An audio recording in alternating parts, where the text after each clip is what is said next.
true self and reality are actually one? Yes? True self, reality. And then we have people who aren't aware of their true self. It's obscured. And they aren't aware of reality. They have a view of reality that's obscured.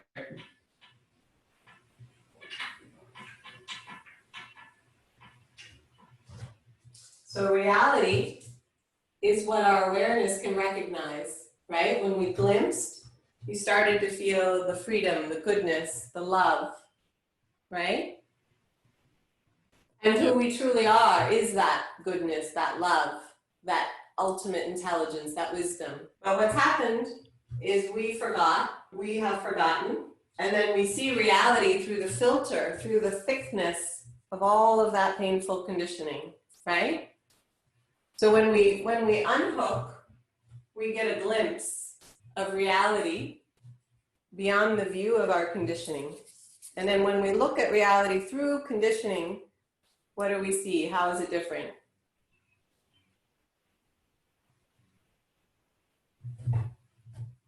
How is it different when we're caught in the conditioning and we don't know ourselves and reality is obscured by the conditioned mind? Limited. There's no space Distorted. for love or truth or peace. There's no space for any of that. Right. There's a lack of love and truth and peace. It's negative, right? Reality can be very intense. Yes? Through the view of the conditioning. Okay? Then what happens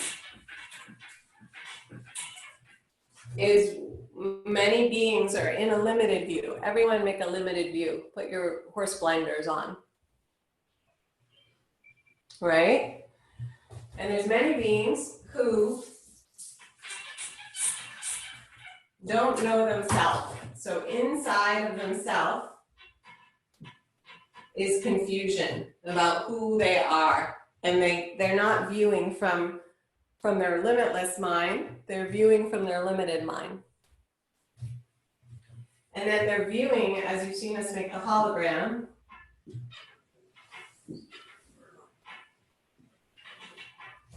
this limited mind with all of its inner confusion is attempting to see reality, but it's seeing reality through the filter of its own mind. Mm-hmm. And what that does is it also impacts everything because it's a view and it's also a signal, right? Because there's awareness that's limited and there's energy that's responding to the limited view. So it's signaling the world from pain and it's viewing the world, put your hands up, through pain. Mm. So we're viewing the world through pain and we're signaling the world with our energy of pain. And this is how one being is impacting the world from their limited view. Mm. And then that's reciprocating. Here's a bunch of beings. This is society. And this is your work. And this is your home. And that's your family. And these beings are also in delusion. Limited pain filters. And now they're viewing this being back. They're viewing them back from a limited view. So imagine you're one being seeing through your pain, and then there's a lot of beings out there all viewing you through pain, through their limited view. And what's that feel like? Intense. Intense. Damn right, sister.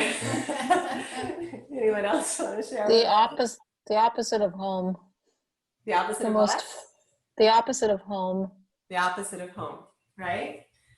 So this, my loves, is called hell or called samsara.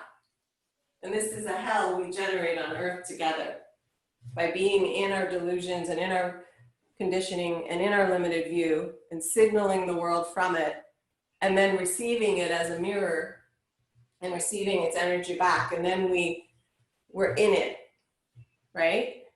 And how does that feel when we're all in that together? Hopeless. Hopeless. Yucky. Yucky. Loud. What? Loud. Loud. Yeah. Do you feel the amount of chaos and pain here?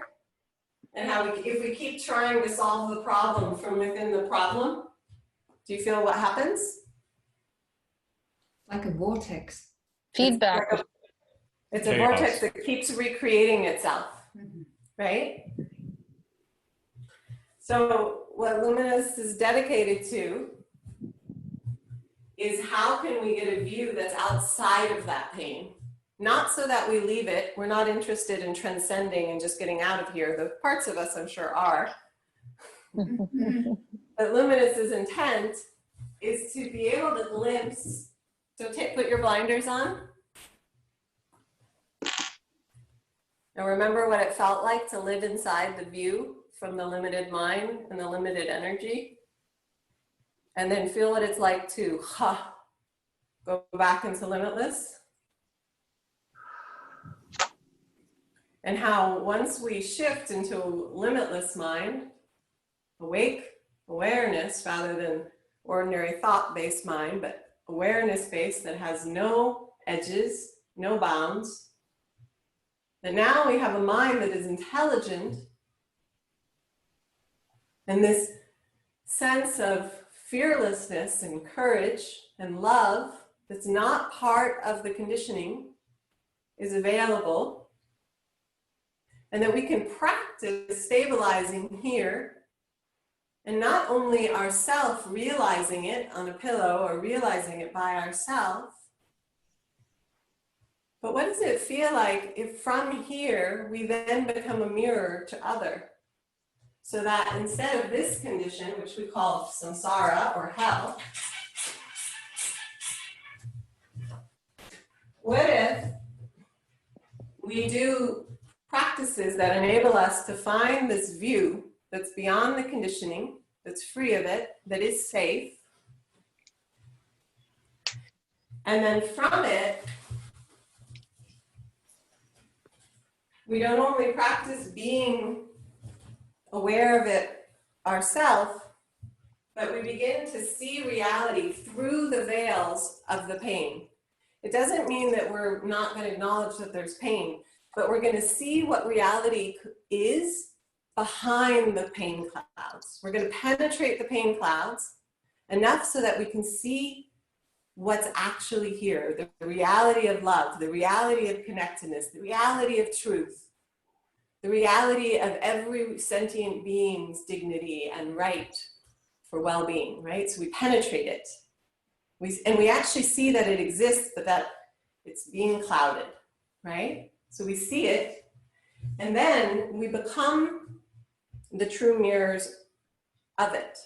So instead of being in our limited parts, and from the conditioning, fight with our neighbor about who done it, what we can do is we can get into the awareness that has the presence and has the love, that can listen to those in pain.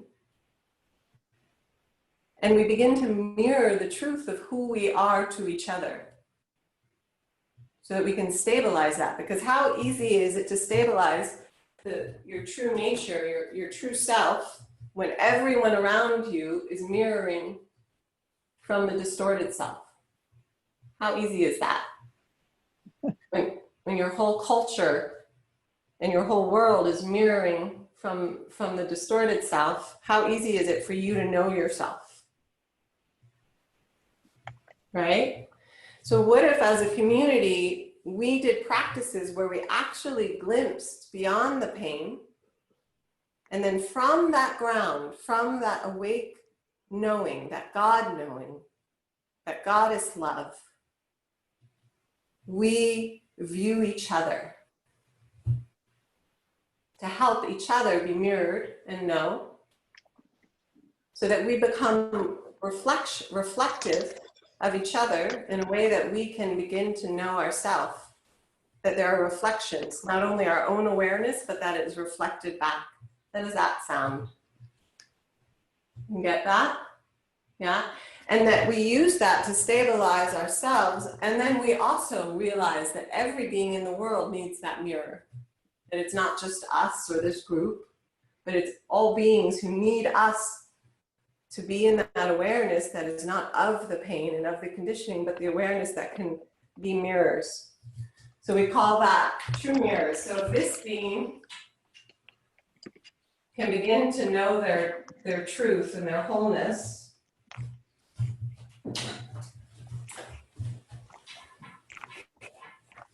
and then from that truth, they can be aware of reality and see through the veils and keep pointing to reality and also reflecting that truth to other beings who may not know that about themselves.